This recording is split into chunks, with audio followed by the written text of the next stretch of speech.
অগ্নিগর্ভ স্রোত উপত্যকা গ্রাস করছিল, যেন পৃথিবী নিজেই তার ক্রোধ উগরে দিচ্ছে।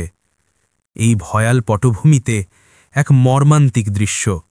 একটি শিশু কোনো অজানা কারণে এক জ্বলন্ত কাঠের টুকরো ধরে এক গভীর খাদ বা লাভা নদীর ওপরে ঝুলছে।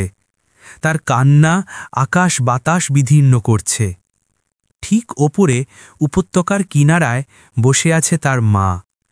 লাভা আর ধোঁয়ার মাঝখানে তার আর্তনাদ, তার অসহায়তা পাথরের মতো কঠিনভাবে দাঁড়িয়ে আছে। তার হৃদয়ের গভীর থেকে আসা হাহাকার, যা তার সন্তানকে হারানোর ভয়ে কাঁপছে, যেন লাভা প্রবাহের চেয়েও বেশি উত্তপ্ত। আগ্নেয়গিরি থেকে ছিটকে আসা পাথর আর ধোঁয়া চারিদিকে।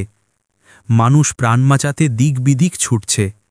এই বিপর্যয়ের মাঝে মায়ের দৃষ্টি শুধু তার সন্তানের দিকে। সে কাঁদছে, চিৎকার করছে, হাত বাড়াচ্ছে, কিন্তু তার সন্তান ধরাছোঁয়ার বাইরে, এক ভয়ানক ভাগ্যের দিকে ধাবমান। কিন্তু হঠাৎ এক অলৌকিক ঘটনা। এক সাদা রাজহংস, শান্তির প্রতীক, যেন এই বিপর্যয়ের মাঝেও এক আশা নিয়ে আসে। সে মা ও শিশুর কাছে উড়ে আসে। রাজহংসটি তার শক্তিশালী ডানায় শিশুকে ধরে তুলে নেয়। এরপর যা হলো তা যেন এক স্বপ্নের মতো। রাজহংসটি শিশুটিকে তার মায়ের কাছে ফিরিয়ে আনে।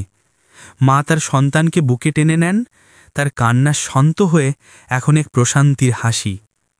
প্রকৃতির চরম কোপ আর মৃত্যুর ছায়া সরে গিয়ে সেখানে এখন ভালোবাসা আর কৃতজ্ঞতা।